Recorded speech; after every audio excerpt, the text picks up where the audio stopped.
Oh, there is no conversation. I owe them nothing and they owe me nothing. They let it go. They let it go 20, 30 years ago. There is no conversation because I'm not doing anything that they're doing. I'm not infringing on their copyrights. I'm not infringing on their trademarks. I'm not infringing on their patents. I'm not infringing on anything. So I need nobody's permission. I move freely in everything I do.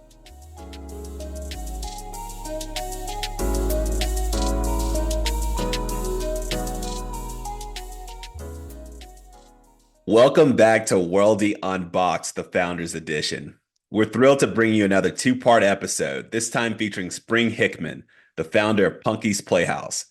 Spring has built a unique business around owning and licensing beloved retro toy brands like Fluppy Dogs and Hugga. In part one, we dive into Spring's journey, exploring how she taps into nostalgia to connect with her audience and the strategies she uses to build a strong community ahead of a product launch. In part two, Aaron and I will break down the key takeaways from our conversation with Spring, discussing how her approach to building community and leveraging nostalgia can apply to our own journey at worldie.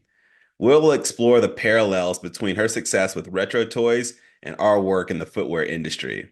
As always, stay connected with us by joining our community at worldiebrand.com and subscribing to the Worldie YouTube channel for more insights and highlights. All right, let's start the Spring.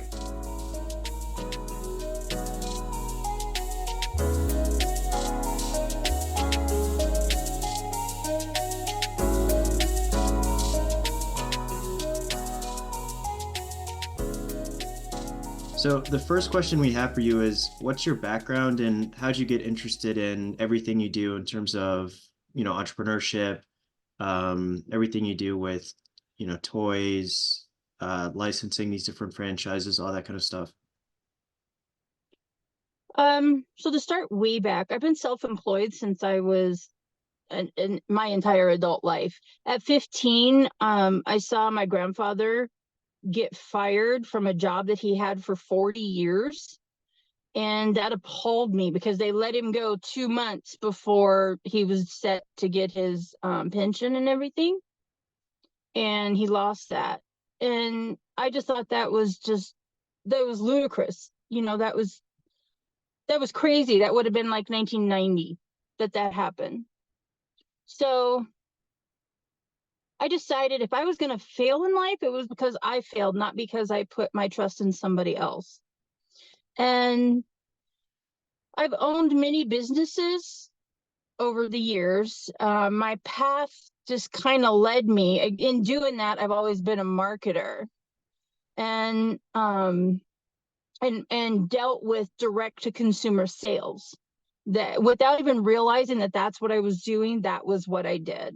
And so it kind of all led me full circle into the toy industry. But what got me into the brands that I have now is I collected or collect vintage toys I had as a kid, like Strawberry Shortcake, Rainbow Bright, Fluppy Dogs, you name it, all of them, Cabbage Patch Kids, all of that. So I got to thinking in 2020, I was like, Care Bears are still around, Pound Puppies, all these different ones, but where's Fluppy Dogs? Now, Fluppy Dogs was owned by Disney in 1986. They let it go a year later to focus on Gummy Bears and DuckTales, which everybody knows those. And so it took me 2 weeks to get the nerve, because this is Disney and they are litigious. But in talking to my lawyers and stuff like that, they were like, go for it. Like, they let it go 30 years ago. If you're doing something with it now, they can't say anything about what you do. And one better, their patent expired. So now I can make my dogs exactly like theirs if I wanted to. Obviously, I had more of a 2024 element to them, but like with the hearts in the ears, the heart on the eyes, the hearts on the feet, and like that, but they still look like and resonate with Gen X, who had the Disney dogs when they were younger. So then I also acquired the Snorks, the Seawees, Asleep. My son, say hi to Chorus. Hey. My son's brand, he created the Squatties, who are tiny superheroes who protect a toy store from the unmentionables. And the unmentionables are bad guys who are invisible except for their underwear. So he and I have published a book together already. And it's in every school library in our school district out here. And I'm working on to be in every library in Vegas. And then I move into the next city and the next district until they are in every school library around the United States. So then is that the main thing that you're working on right now, or how are you splitting your time between all the different things that you do? So right now, because community is so important, and as someone who deals with direct to consumer sales, I kept seeing last Christmas, a couple weeks ago, where they were trending no spend, excuse me, no spend 2024. So they were like calling for people to have more experiences with their family or play board games or stay inside or, like that. So I got to thinking on Christmas Day, actually, and Christmas Eve, I came up with this idea. I was like, I have a large community for Fluppy, and it was so amazing when I acquired the brand and was able to bring out our first collectible. We have three now, three collectible Fluppy dogs, but this is Rain.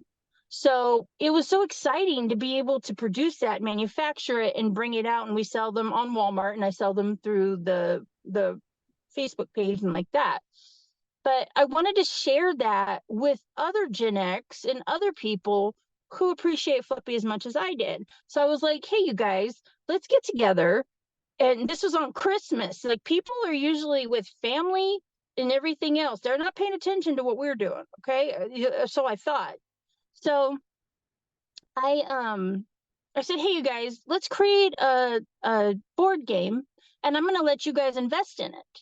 Well, they got all excited because now not only are they going to be a part of the creation of it, but they can make money on the dividends of it later. And so by the next morning, I had multiple investments, and one lady that that invested $1,000 within 12 hours of me just putting it out. So we immediately turned around, sent that to the manufacturer. So now the manufacturer, which is our USA manufacturer, fortunately, I love that. I can actually label all my stuff now as manufactured in the USA with imported materials. So that's amazing. But we got together, and it is so my son and I, we did Fluppy. We did a little YouTube mini-sode thing on YouTube. He and I voiced the characters. I have allergies, so you got to excuse me the way I sound crazy right now. Excuse me. But one of the premises of it was that he was allergic to animals, so his dad created the Fluppy dogs in a lab for him. So we push Fluppy as, not only being loved by Gen X, but also a replacement for people like us who can't have regular animals like other people do. And so my community came together, and they have created the most amazing animal rescue board game. And we never would have thought about it in the capacity that they do because of our allergies. So when they say it takes a community and it takes like a tribe of people to make things happen, it really does. But it took me a long time to not only accept that, because I was under the assumption for many years that nobody's going to care about my business the way that I do, and to just do everything myself. But then I realized that I can't do everything myself, and you do need to incorporate other people in what you're doing in a day.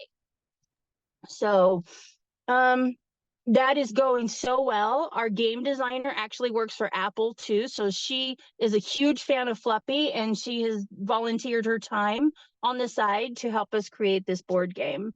And then on top of that, I am bringing in I wouldn't call them micro influencers, but I'll just say micro influencers for a better word. They're influencers, but it wasn't even on purpose.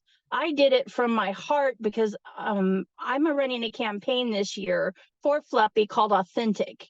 And every single thing that we're doing is authentic, that can resonate with our community and our supporters and anyone else, watching it. And one of them is Monica Myers, who is the very first supermodel with Down syndrome to walk the runways of the New York Fashion Week, and a lot of other designers as well.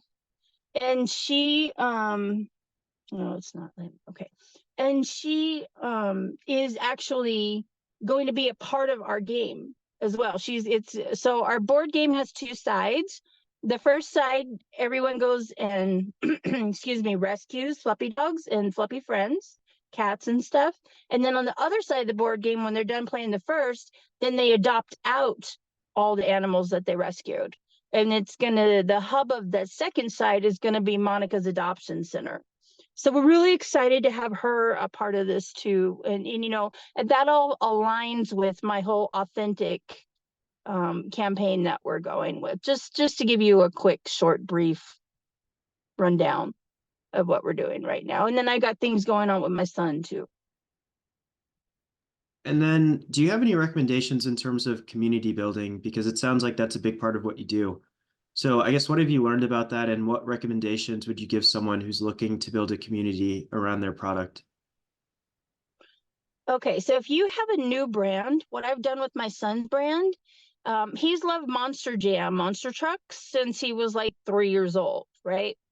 And so I had a lady, so I followed them. Even though he stopped collecting them, I still follow them. I'm in sewing groups and I don't sew. I'm in pet groups. We have allergies. I'm a marketer. So I'm going to hit every group that I think eventually my brand may have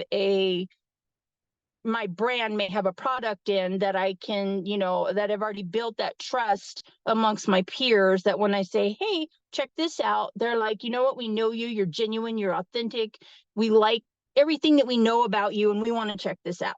That's the one main thing you want to do. I see so many people get frustrated. Like this lady, she was like, oh, I only have 300 of you here and nobody's buying my stuff, so I'm just going to leave. And I was like, ma'am, that is not how this works. You don't say that and you don't do that. And you have a very niche thing. She does these drinks that I said I'm allergic to. I would buy it and support you because I support a lot of people that I'm connected with on LinkedIn and buy their products all day long. If you go through my posts, you'll see, oh, look, here's a receipt. I just purchased this from that. Go check them out. I do that for other people just on GP, just because I want to see everyone I'm connected with succeed. But back to what I was saying. So there was this Monster Jam group that I was in last April or May. The lady didn't want to run it anymore. So she asked if someone want to take it over. And me, I'm like, heck yeah, that's amazing. So I went in, she gave it to me, I cleaned it up.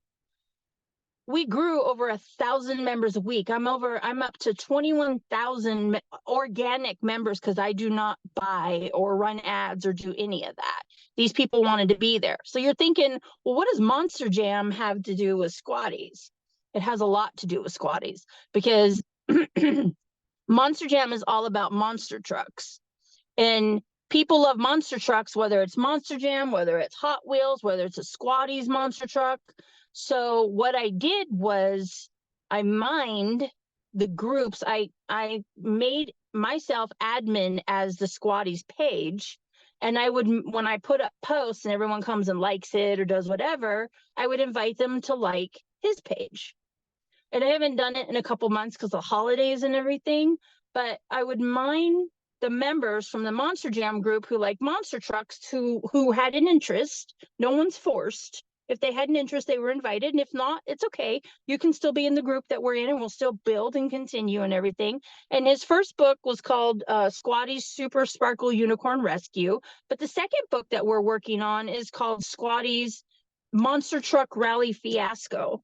So we are connecting with other monster truck fans who love it just as much as my son does and did, and inviting them to be a part of a new monster truck, not really revolution, but a new brand that is also making monster trucks a part of something that they're doing, if that makes sense. And then once you kind of put these communities together, are you the one that's posting in them, I guess, regularly or consistently, or you just let people go off and kind of do their own thing? No, I do some of it, and then I have someone who comes on and does in between time, if I'm busy or whatever. But what I always do is say, if I'm the one posting, I'll put, a hyphen spring or a hyphen founder so that they know that this message is coming directly from me. And I think that is important. If you don't have time, that's fine. If you need to hire someone to do it, but I absolutely encourage everyone to come in at least once every couple weeks and say, hey guys, thank you for being here. We appreciate your support. You could be anywhere, but you choose to be here with us right now. So I just think that it's important to recognize your community, especially right now, because I see so many tone deaf brands who are losing money. They think, so the way retail works is, in this one particular case, I used to admin a doll group, a very well-known current, over the last, say, 5-10 years doll group. And I watched this brand kill their products, kill everything. Now they're still in stores, they're all over the place, but their shelves sit full. And they have bullied these, and I'm someone who speaks my truth. I'm going to tell you what I see if you ask me. I'm never going to go volunteer. I'm a very positive person. I'm not negative, but unfortunately, not everything in the world is positive. Some things, are not good. And this was not good. I watched them kill their brand because we could not keep up. They were oversaturating the market. And we'd go spend $1,000 on a drop, literally. And then 2 months later, they're coming out with another $2,000 drop. And it just got so ridiculous, we couldn't keep up. So literally that group died. That entire, well over 100,000 members and fans and people who bought it, it made it zero value. Now they say, oh, we're in stores, so we're still, yeah, but your shit is not selling. And that is the problem. Just like Shopkins went out and a number of other things. And it's all about creating longevity. And this is why community is so important when you are building your brand. And if you have an idea and you have a brand, doesn't matter if it's a tangible product or not, you need to be starting your socials. You need to buy your GoDaddy and you need to be starting your socials immediately. I only use IG, LinkedIn, and Facebook because for me, those are the ones that bring the most eyes. And I got to get better at IG. I suck at IG. I really do. But those are the ones that bring me the most eyes that I can really talk to, relate to, and resonate with. There's a number of other platforms that you can use. They're all free. So why are you not putting your brand up right now before you even have a product, as long as you've secured it, legally with either the trademark or, once you've secured it in that way, then you should be talking about it. You should be building your community. You should be doing everything to build that before you even have your first product, or if you just have a sample or whatever. So that's one thing I encourage, because I see so many people that don't do that. They wait till they have it and they're ready to launch, and then they're like, oh, hey, let's think about building our socials. And you don't want to do that. You want to spend at least 6 months to a year talking about it and getting everybody hyped up and excited before you even launch. My opinion, just what I've done. That's how I do it. What are some of the best ways to get people excited ahead of a product launch? Like what's worked for you? What hasn't worked for you?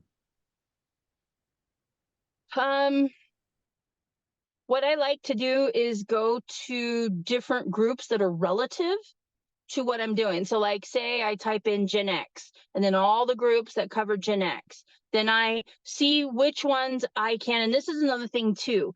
If you start a group on Facebook, make it accessible to pages, not just people. Okay. Make it accessible to both pages and people. But I would, any groups that would allow me to, as Fluppy Dogs, to join, I would go in and I would just start commenting just under other people's posts. I'm not even advertising at this time. I'm one of them right now because I am a Gen X, as you and I spoke about the other day. So I can understand where they're coming from or what they're saying, and they can resonate with whatever I'm commenting on. And then you get those likes, and from those likes, they already know you're Fluppy dogs because they see your profile and everything. So you invite them, and you just keep doing that, and then you mine, and that's how I do it. I like to mine people who want to come over to the page, who remember them or who even don't remember them. We've retained a lot of fans who never even knew what Fluppy were, didn't even, whether they were Gen X, millennials, boomers, whatever, but they loved everything that the brand represented or what was being said at the time, that they wanted to come be a part of it. So, I'm sorry, what was the second part? You said what didn't work? Yeah, I was just saying, what's worked, what hasn't worked for you. I guess when I'm building, I don't look at what does or doesn't. I just do it. I do what I do, and they either come or they don't. So I don't really have a hasn't for you, so to speak, I guess. I don't know, because I have my own method, and I've learned over the years what to do, what brings people organically. And that is so important. A lot of people are saying get away from organic. It's not, but you know what though? It's real, like circus and clown ish. When I go on someone's page that has 125,000 members, but only 3 people are liking it, or 2 people are commenting, and so that doesn't tell me that, that looks good on numbers. Excuse me. But when I'm trying to translate that into dollars, and you're only getting 3 people who are showing half of an interest in you, that math isn't mathing for me. Do you understand? Yep, that makes sense. And that's definitely something that I've noticed too. There's some of these smaller accounts that have a super engaged community, and then some of the bigger accounts, basically no engagement at all. So one of the things that was kind of interesting to me is, for example, like Fluppy Dogs, they probably already have a brand to an extent, or people already associate them with certain feelings or things. So like when you bring back a brand, how do you deal with the fact that it already has associations? Do you try to build new associations? Do you just build off of what it was in the past? Like, how do you think about that? I make it my own. I loved what they were, but I've made Fluppy Dogs my own. And when you look at their movie and their show, and then you look at what we did with it, they are 2 teetotal different things. So I definitely would encourage anyone, if you are fortunate enough to be able to pick up another IP like I was able to with this, or with the Snorks, or with the Seaweeds and the Sleep, make it your own. Have those little factors, like we have the yarn hair and the bodies and everything. So you have the same factors of the originals, but you add your own touches to it, like I did with the eyes and the hearts, but they still look close enough to the original dogs that, Gen X can still be like, it unlocks core childhood memories. And that is one thing that I constantly strive to do for people, is unlock core childhood memories. Absolutely. Because think about, Aaron, let me ask you, think about the best Christmas you ever have. And I want the first thing that comes to your mind. What was that gift that you opened that you still remember to this day? It was like it's almost like a Hot Wheel track, but for marbles instead. And you could kind of like customize it and build it however you wanted to. Now, how'd you feel when you opened that? Super excited. I wanted to just start kind of like building right away. And how do you feel remembering how you felt when you opened that? I mean, it feels good. I hadn't thought about it in a very long time, but it definitely is a good memory. Exactly. Now, there's positives and negatives to opening core memories for people, because not everyone in my generation had positives. Unfortunately, there was a lot of abuse going on in our generation behind closed doors. And I could tell you a lot of really sad stories that people have come to me, and it made me almost want to cry for them because, nobody's childhood should be like that. Nobody. Everyone should be able to have memories like you and your marble run, or me and my cabbage patch, you know? And so that is what connects me to my community as well, is I strive to unlock the positive core childhood memories in them. And, I've had many conversations. The first year I did Licensing Expo, and I want to say it was 2020 or 2021. And people would just come on immediately and say no. And I would stop them and I would say, like I did to you, what was your favorite toy? What, when in your childhood, what was a fond memory you had? And that would take them back. And I just started opening every conversation I had with that, because that made them want to speak to me about my product. Whether anything came of it or not, they at least gave me the time of day because I connected with them.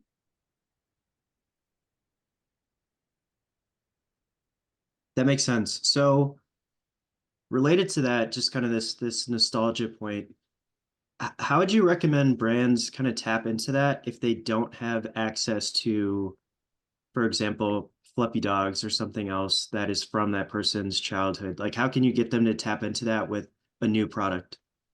Well, one thing I would say is, and this took me a lot. Like I told you, I used to make fun of millennials and Gen Z until I learned about them and educated myself.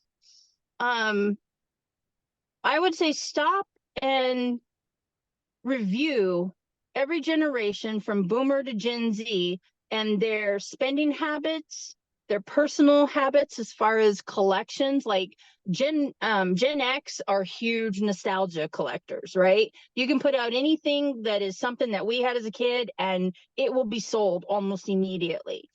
Millennials will go buy anything. I mean, maybe in the economy we're dealing with now, it's a little bit different, but millennials were, like, I noticed in my research that millennials were the most frivolous of spenders. They were the boutique spenders, the people who would spend $200 on clothes for their kids. And you only got like 2 or 3 dresses for that, so they weren't really economy conscious when it came to spending habits. Gen Z, they're pretty much still kids, a lot of them, and the wise, and they spend their parents' money on like video games. So I'd say whatever you're in, check your demographic of community, or who you want to, not necessarily who you want to be in your community, but who your product, which community your product resonates with the most. Sorry, I couldn't get that out. So I would say it just all has to do with finding who your consumers and who your buyers are going to be, figuring that out. Who do you want that to be? Because then from there, once you figure that out, like for me, it was Gen X all day long, because they have moms and dads who are now grandparents and great grandparents to their kids, because I'm 48 years old.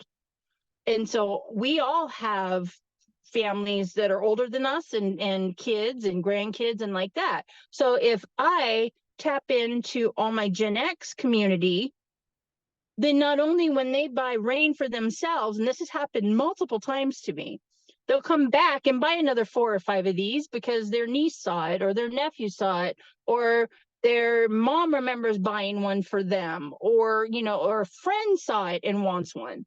And so, or even animals, I've had people's animals take their Fluppy dogs, so they had to buy them a new one for themselves. So once you find that market, as you know, and everybody in this should know, word of mouth is the best advertising you can get, because we trust our friends and we trust our family, and everyone else we're just taking a chance on. And you know what?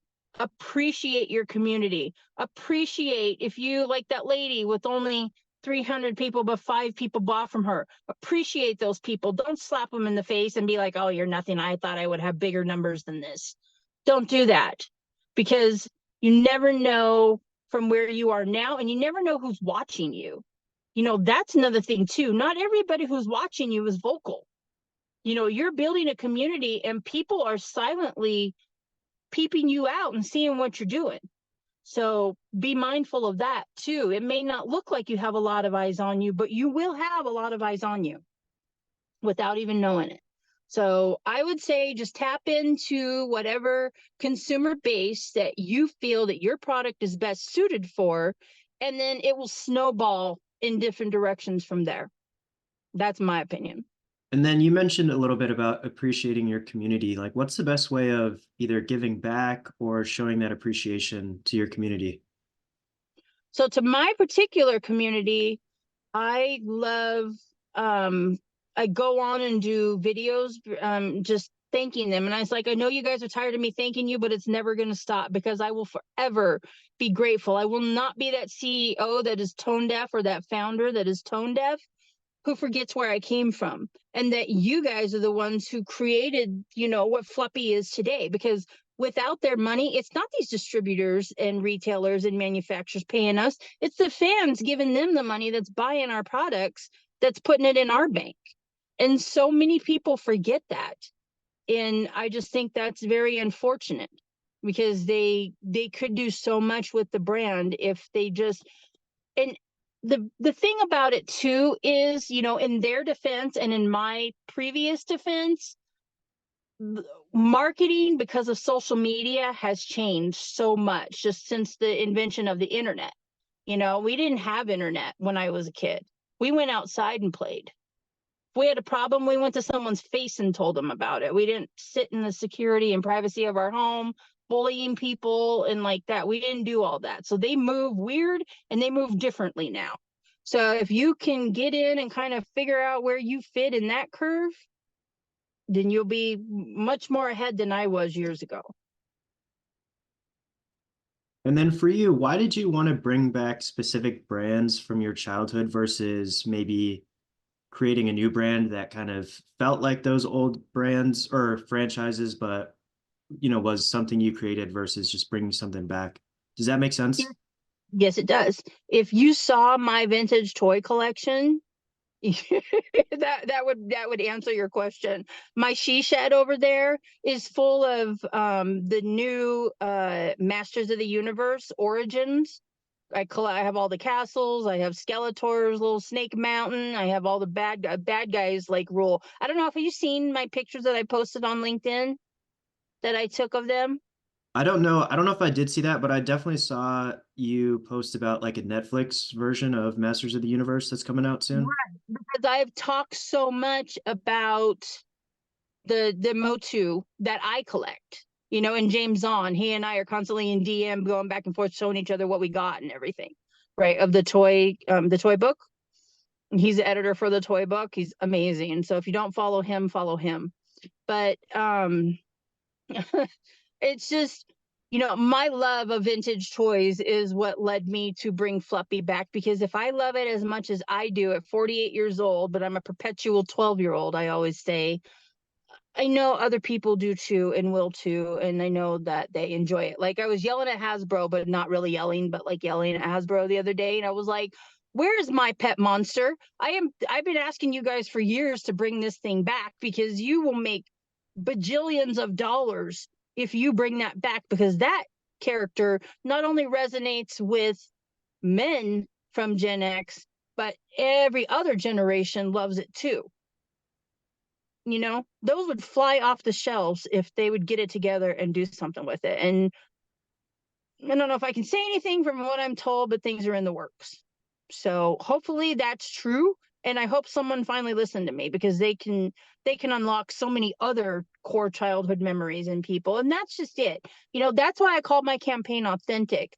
I coach cheerleading, dance, and fashion modeling at our local elementary school up here. And three of my girls that have been cheerleaders and they've been in my classes for the last 2 years are actually going to be my little like spokesmodels for Fluppies when we bring out the new ones and when we go to the mass market with them. And so, you know, I don't know what's more authentic than having kids that you coach cheerleading be the models for your in the face of your brand, you know? So it's just like, it's things like that. Or the young lady with Down syndrome that's going to be a part of the game. I mean, you can do things that that speak to your heart and incorporate them in what you're doing in your brand, and that will resonate with other people, because at the end of the day, people want authenticity. They want what's real. We are tired of people walking in a room, throwing shit at us against the wall, seeing what sticks, taking notes and turning around and walking out. And that's the last time you see or hear from them until they have a product out that they're paying some tone deaf marketing company to push. I told you I'm a whole lot. So I apologize, but it's just like, I see people set themselves up. They have amazing products. They're in stores. They're doing more than I am, and they're setting themselves up to be defeated, and it drives me crazy. And because I'm a woman, I get discounted so much. People don't listen to me until it's too late. Like, did you read that story about that guy that hired me because I lived in Vegas my whole life? I was a model for all the conventions and the runways and stuff. And I modeled in Japan on the runways. I was not tall enough in Europe, but I was tall enough for convention work and for runway in Japan to work. And so, and then I started doing exhibition booths, like for my companies and stuff. And then I ran my own event. So I've had decades of experience doing this. So I offer consulting services when I have some available time, which isn't very often, for people who are new or somewhat new to exhibiting in Las Vegas. And so this guy hires me to come in, and he had flown, and unfortunately he hired me too late. But I tried to do recon and do what I could to help him. So the night before the show starts, now this is the bar and nightclub show, and everyone there drinks, because every other booth is like an alcohol booth or a beer booth or a liquor booth or whatever. It's the bar and nightclub show. And so he had not finished. He had a service-based thing, where a website where you could come on in any state and city and see what was available or happening that night in that city or state. Well, his website wasn't even built yet. It was like maybe a third of the way built. So he's coming in telling me, oh, I'm going to make $125,000 this weekend. And I brought 11 people in that I spent $33,000 between the booth and flying them in for this week. And I was like, oh my God, I wish that you would have talked to me before you did all of that, because this is not going to go the way you're thinking. I was like, okay, you don't have an established website, and I'm cringing inside, because like, how are you going to sell a service that you can't show somebody what you're doing? But then you're only asking for $1,000 like purchases or whatever, like subscriptions. I said, you got to give them options. You need to give a $250 option or a $300 option. You need to give a $500 option. You need to give a $750, and then you can do the 1,000. He said, no, I'm just doing the 1,000. Anything else is not going to be worth my time. So that tells me you're not thinking in volume. You're just throwing whatever against and hope it sticks and, walking away. And that, it's crazy to me. So I was like, you are not going to make money this weekend. So what you need to do is put a flyer in every single person's bag who walks by you. And him and all the guys, there was one girl and 10 guys and him, and they all started laughing at me. And he looked at me and he said, you don't know what you're talking about. That's ridiculous. And I said, okay, sir, I'm here to help you. Whatever you kind of tell yourself right now, that's fine. So now fast forward to the end of the show. Everything I said came true. It's 2 hours left. I have 2,500 flyers because I stood in front of that booth passing out flyers, trying to get a flyer in every single bag that came by of the person carrying it was blitzed. And that's another thing, too, to understand when you're doing these conventions and these expos. Most of the people that you're talking to or giving the information to are not the decision makers. They're merely there to collect it and take it back to the decision makers. So unless you're working a sale expo where you're selling something directly to consumers, You can get all of that out of your head. If you're fortunate that you've either built your company up and people come to you and flock to you, cool. But if you're new, get your name out there any way you can. Okay. And so by the last 2 hours, he was so frustrated. He had talked to this last man for 45 minutes, and the man was ready to sign up. The only person who would give him time in this time, right? And when the guy heard that his only option was $1,000, he said, I can't do that. I thought it was $250. And I looked dead at him. And he looked at me and he got angry. So the man leaves and he's all, I'm sorry, I don't have that option. The man leaves and now he is just raging mad at me, right? Because I told him this was going to happen, but he didn't want to believe it. And he's mad at me because he said, you're standing there passing out those flyers. And when they pass you, they don't want to come talk to me. Get in the booth. That man pulled me off of the floor from putting his flyers in every bag in the booth because he was in his feelings and in his emotions and not listening to who he hired to help him. You know, there's always a solution to every problem, I say. There's always a solution to every problem. There's always a plan B. You just have to not freak out about plan A not working and go into reconnaissance mode and make it happen. And by the time you make it happen, when you stop and look back at how freaked out you were at plan A, you laugh because it's nothing. It doesn't matter anymore. You rectified the situation. You know, and those are the people who can find solutions who are going to be successful. But it takes an awareness of this. It takes someone telling you, look, you need to do this, you need to do that. Because if we don't know, we just don't know. You know, it's how we learn. And we always got to learn. You know, we always got to be open-minded. And we can learn from anyone. I can learn from my 14-year-old son. You know, I can learn from my 5-year-old students if I'm open and willing to listen. I don't know everything. I don't claim to. I don't want to know everything. I want to keep learning. I want to keep striving because the world is ever changing. And I'm sorry if I'm like, blah, blah, blah, blah. I hope I answered your question. No, it's all good. As you've been talking, I'm kind of curious, you have all these different characters, franchises. So what are all the ways that you make money? I know you have toys, stuffed animals, I think apparel. You talked about a board game. Like, what are all the different ways that you make money off of everything that you own? So some things are tabled right now. I do not overwhelm myself. I work on only 1 or 2 brands or projects at a time. And then once that starts carrying itself, then, I'll flex into another one. I also have always had like eBay stores. I sell on Mercari, OfferUp. That's what started my direct to consumer sales was the dealing with secondhand, markets like that since 2004. So a lot of that was my bread and butter. I'm very fortunate right now, though, that I own my own property outright. I am building on it.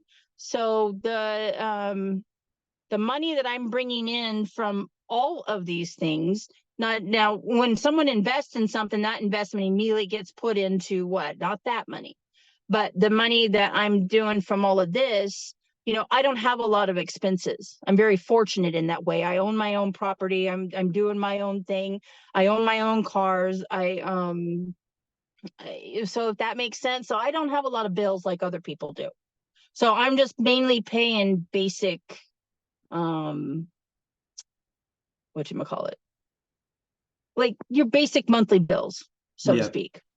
And do you sell in retail at all, or is it's strictly online sales that you're making? Yeah. So right now so I brought Fluppy out during the pandemic. Okay. And you can imagine when the world was shut down, I'm running full speed, not only producing these, but also got them shipped to me, which was, don't even ask me how I did that. Okay. That was God's grace for real. But we sell, Peanut and some of the other Fluppy friends and Rain is sold on Walmart.com. I've not brought them into the stores because Rain is just a collectible that I did just to launch the brand, to get it out there, to not really to the mass market, because during the pandemic they weren't ready. And now right now I feel like in certain capacities, Fluppies could be done, but I don't feel like, I don't want to self-defeat. Like the economy, people are not like they were 8 years ago, just picking up and spending buku bucks on toys and other stuff. Now they will still now. I'm not saying they're not buying toys, but they're being more particular about what they spend their money on. But when they do spend, they spend. Like that's the one thing I'm seeing. If they really truly like or believe what it is you're putting out, they will buy it, regardless of what the economy looks like. I personally have not felt the brand is ready to be scaled to retail yet because of coming out of the pandemic, where we are now, and I'm not comfortable. And I'm not someone who just goes and throws everything at the wall, sees what sticks, screws the people around me. Hey, I got your money. It doesn't matter if you're able to sell it. I don't do that. So I'm trying to create longevity with this brand. And if that means for the next 1 or 2 years that I need to continue just doing collectible dogs, because we have 2 others, doing these games and doing things that resonate with my fan base, until the right manufacturer, producer, toy company comes up and says, hey, we love these, we love this idea, we'd love to put you out there or whatever, then fine. But I do not overextend myself, and I'm not going to put the company under or the brand under, you know what I'm saying? Or give it a negative face to people who are seeing us because of how I moved. That makes sense. And when you identify one of these, franchises or brands that you want to bring back, how does it work in terms of kind of like talking to or working with the company that initially launched that franchise? Oh, there is no conversation. I owe them nothing and they owe me nothing. They let it go. They let it go 20, 30 years ago. There is no conversation because I'm not doing anything that they're doing. I'm not infringing on their copyrights. I'm not infringing on their trademarks. I'm not infringing on their patents. I'm not infringing on anything. So I need nobody's permission. I move freely in everything I do. And then just beyond your personal connection to some of these characters, how do you determine if it makes sense from a business perspective to kind of build a business around some of these older characters? Again, you have to figure out what community resonates with that product the most. If this would have been a millennial or like it is a Gen X, then product, then you're going to resonate with the Gen X and the millennials who spend frivolously, right? But the boomers, not so much, because they're more on investing and they're more on saving and they're more on a different mindset. So that's why it all goes back to figure out the best generation of community, because that is who you want to speak to. That is who I want to speak to. Whether it's my son's brand and I'm resonating with other Gen Z and Gen Y and millennial moms, or whether it's my brand and I'm resonating with nostalgia and the Gen X people and consumers. And I think something that I saw you mention is that with Fluppy Dogs, it's Gen X who are buying it, maybe their parents, maybe their grandparents, but they're a lot of times buying it for younger people in their family. So Absolutely. how do you get kids to think some of these older characters or brands are cool? Or do you not have to put any work in to do that? They just No, naturally you think they're cool. absolutely do. And that's a very good question, because like me being someone who collects vintage toys, right? So I'm in one thing in Arizona, I'm out here in just like middle of nowhere. They're all Republicans and all that fun stuff and everything. And I don't vote. I don't care what anybody does. Just leave me alone. And so these swap meets, they have really cool swap meets out here with all kinds. I've found some really awesome toys. So I found the Energizer Bunny, like a big 2-foot Energizer Bunny that has the drums and everything. And this man was selling it. And I was like, oh my gosh, this is amazing. How much do you want for it? He's like, $20, 25, but I'll do 20 for you. And he goes, and I thought some kid would want this. And it hit me right then when he said that. And I was like, no child my son's age or younger is going to have any interest whatsoever in an Energizer Bunny, because it's not from their generation. They weren't the ones who woke up to that commercial on Saturday morning cartoons where that bunny was playing the drums, and then stopped because the batteries died. That's us. And so kids nowadays are into what is on the shelves. So taking that into regard, that's why I said earlier, I took all the elements that Disney had with Fluppy, but I added my own for a 2023, 2024 element. So the kids love the hearts on the eyes and the ears and under the feet. They love the subtle changes that I made on these. It's still appealing to them, but recognizable to their parents or their grandparents or whoever. And then one of the things that you mentioned before is kind of like tapping into core memories and how powerful that can be. So that's something that we've thought about for our business. Like parents have really fond memories of first getting into sports. And if we can basically tap into that and get them to want the same thing for their kids, then maybe they'll buy our product. So do you have any recommendations in terms of like getting a customer to tap into that core memory and then use it to buy something for someone else? Yes, just like I did with you, except instead of a toy, just say, what was your first pair of sneakers? I'm a sneakerhead. This is so ironic.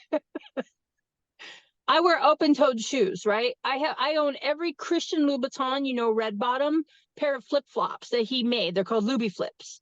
I have every color in those because I wear open-toed shoes all year around. I can't, it's a sensory issue for me. I can't stand wearing closed-toed shoes. But I also own multiple designers because I love my designers, my fashion houses.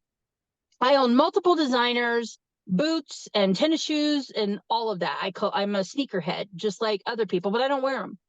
So what I would say for you, is to do like I did and ask them, when do you remember opening your first pair of Air Force Ones, or what, how did you feel when you got those Charles Barkley's, or whoever, Allen Iverson. Oh, I love him. Allen Iverson, whoever they say they're into. So, you find out what they liked or who they were into at that time when they were younger, and then you tap into that specifically, and you can do it in a way where you're speaking. You've heard it's not about what you say, it's how you say it. So if you speak in a way that anyone reading it feels that message is personal to them, you will get so much engagement. Like if you leave right now and go put on in, I want to hear, excuse me, I want to hear from all of you, what was the first sneaker that you got and how did you feel when you opened it? And I bet you, Aaron, you get so many responses and you get so many happy face likes on that question because you are unlocking core childhood memories for people. And everyone had to wear shoes, so it was something, right? When we were kids. So, what I'm saying is you're not going to have as much of a negative as my brand may have with people unlocking those memories because everyone did need to wear shoes. And you might have some that they were poor and the parents couldn't really afford, so they wore hand-me-downs but majority of them are going to be able to resonate with what you're saying. Yeah, that makes a lot of sense. So just in general, kids really like characters, but they don't like every character. So there's, you see companies that try to create characters that are kind of generic and nobody really likes them. So I guess for companies that want to incorporate characters into their brand story, like how can they do that in a way that resonates and that doesn't just feel forced? You can find companies like my son's that are authentic. He's 14 and autistic, and he created these little characters. Or you can find another company where a mom or a dad created these characters for their kid. That's going to resonate with every parent out there. You want something that touches people's hearts right now. This is authentic, right? Always stay with authentic. If you stick with authentic, that's not just a theme for this year. That's just my marketing theme for this year. But that's forever. If you stay authentic and you connect with people and you say, look, this mom and dad struggled for many years to get their child to connect with them because maybe they were autistic, or maybe they had Down syndrome, or maybe they had ADHD and they couldn't. But we found a common ground. And a lot of parents who are parents to neurotypicals who are not special needs are still going to resonate because they want to connect with their kids too. So they're going to understand that parent struggle. And they're going to be more open-minded to listen to what they're doing. Or if you have a kid-based brand like my son, where he's the child founder of it, you know, kids trust other kids more than they trust an adult. You know, and then you have the educators that step in, as I am being a coach. They trust us next. They trust their parents, they trust their family. But I'm speaking outside of the house. You know, teachers and other kids have their attention. They trust us. So when you speak to other kids, if you speak to a parent, if you speak to a family and the parents of this family, and they have this brand and they're putting it out and they're showing other people, look, this is what we're doing. This is why we did it. You know, if your message is genuine, that's going to pique people's interest. There's only one franchise that my son has never been allowed to partake with. He's huge in Roblox and Minecraft, as most kids are, and Nintendo Switch. He owns like 6 different consoles and everything, because we have to have all the like limited editions and lights and all different colors and all like that. But the one he was never allowed to have was Five Nights at Freddy's. And that was because when I watched it at that time, I don't know if it's changed, but when it first launched, I, as a mom, and I'm speaking as a mom and a consumer right now, not anything else. I, as a mom to my child, when I pulled up some clips of it on YouTube, what I saw was characters chasing kids through dark halls with knives, trying to kill them. And I thought, oh my God, this is horrible. Why is this being promoted to kids? Like, why are it not being promoted? Five Nights at Freddy's did nothing wrong. They merely put their product out. It was these parents who didn't bother to do their research on what the brand was about and what the characters were about. So we're standing in Toys R Us, you know, a couple years later, and we happen to be in the aisle where those were. And there's all kinds of parents there with their kids. And I turned to them and I said, because I'm very bold. I'm not scared of anyone, and I'll ask any question that I have of anyone. I don't care. You can either tell me no, go away, or answer my question, period. And so I was like, why do you let your kid have this? And they're like, oh, he likes it. I'm like, but why? Why does he like it? Do you know anything about it? Every one of them said no. I know nothing about it. I just know that he likes it, and it's what he plays with, and that's what I let him have. And because of that, that brand took off, and now they got a movie, and God bless them for all the success that they have. I'm not putting them down in any way, shape, or form. That was just not my cup of tea for my child. But it's the not paying attention to what the brand is about, and the not that can get so dangerous as parents. And I would really like people to take a step back and do a little more research on some of these newer brands and what are they about. I hope that Five Nights at Freddy's have turned around, because they saw that they did have a large market of little ones now. In fact, it was most of them that I saw that created to where they are. As a consumer, as a mom in toy stores, it was the little buying those toys and the littles buying all that and asking their parents. Not my age, and not millennials. They might play the game, but they're not the consumers for the products. Makes sense. And if you just have like 5 extra minutes, I'll ask you just these last questions super quickly. Okay. So what's one franchise or character that you'd want to bring back that you haven't already, obviously? Again, if I could, I asked Hasbro to sell it to me if they weren't going to do anything with it. My Pet Monster. I would bring that back quick. I would sell my property and give them everything they needed to get that brand, because I know what that, it's not even the money. You know, I start every meeting with people. It's not about the money right now. The money's going to come. It's how can we build together to get this brand out there together? What can we do to resonate with their fans that will see the brand succeed? So the first conversation should never be, how much money am I going to get? The money's going to come. It's about connecting with each other so that you can bring that out to the people. And My pet monster would be mine. And what's the hardest part, in your opinion, about being an entrepreneur? Everything. You have to sacrifice. You sacrifice your personal time. You sacrifice money. You sacrifice pride. If you want to be successful, and I don't even consider myself successful yet, but if you want to be successful, you got to sacrifice. You have to focus, and it's not about you. I haven't bought anything design. I think I bought one designer thing in this last year for myself, because every bit of my money has gone into what I'm doing. But one better, I don't use a lot of my money on my products. I use our community's money on our products. So we're doing like pre-orders for bubblegum and puddles right now. I let them pre-order my newest collectible Fluppy dogs. There's 2 of them for 2024. And I use their money to get my dogs produced. And what's the most rewarding part about being an entrepreneur?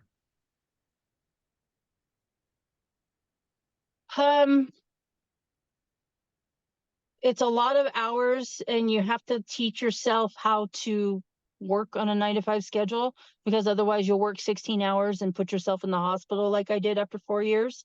I got 4 hours of sleep every night for 4 years straight, and I put myself in the hospital with exhaustion. So be careful of that. But the most rewarding is that I can be at home and do whatever I want. And if my son is at school and they need me to stop what I'm doing and come get him because he's having a seizure, or like before when he was younger and he had seizures, or I just had to pick up in a day, I couldn't do that if I had a 9-to-5 job. So I have been blessed to be able to have my own business that I can say, okay, this hour and this hour I'm going to do this, but this hour and this hour I need to take off for family. Or these next 4 days I need to go take care of family. So I have that liberty. And that is one of my favorite things of being self-employed, is that my son has always come first before business and anything, and he always will. And because of me being self-employed, I'm able to do that. And then what one piece of advice would you give to an aspiring entrepreneur? Don't let people tell you how to run your business or what to do who are not invested in it, who are not buying from you, and who are doing nothing positive for you.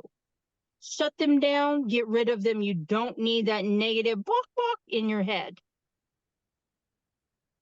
You know what you're doing. You know what you're doing. You put your time, your blood, your sweat, your tears, your money, and everything behind it. Follow your dreams and go get it, because there's nobody stopping you. There's no such thing as competition. There's no such thing as competition. This is why I've been successful in everything I've done, because you are not me and you don't have my product, and you're not going to come replicate. Well, even if you do, you're not going to be me. So it doesn't matter. I'm not threatened, and don't be threatened by anyone, And that's what I would say. And then just lastly, where can listeners, find you, your products? Is there anything else that you want to basically plug, anything that you're working on, anything like that? Thank you. If you go to LinkedIn, look up Spring Hickman, spring like the season, Hickman. It will have all my brands there, and I'm constantly talking and posting and doing stuff. And then our socials, if you look up Fluppy Dogs on Facebook, and Squatties on Facebook, those are the 2 that I'm doing right now and pushing. Cool. Well, we appreciate it. We'll talk to you. I'm sure we'll talk to you on LinkedIn. We'll see you on there. Yeah, absolutely. And what? I challenge you to put up a post and ask people, do you remember the first pair of sneakers that you got or tennis shoes that you got? I want to hear about it. Like, tell me your story. Unlock some core childhood memories right now and tell me, unlock your core childhood memories right now and tell me. And I want to see the results that you get from that. Okay, well, we'll do that at some point soon. Yeah. Cool. All right, guys. Thank All you right, so it's much. fun. Yeah, thank Yeah, you. thank you. Bye.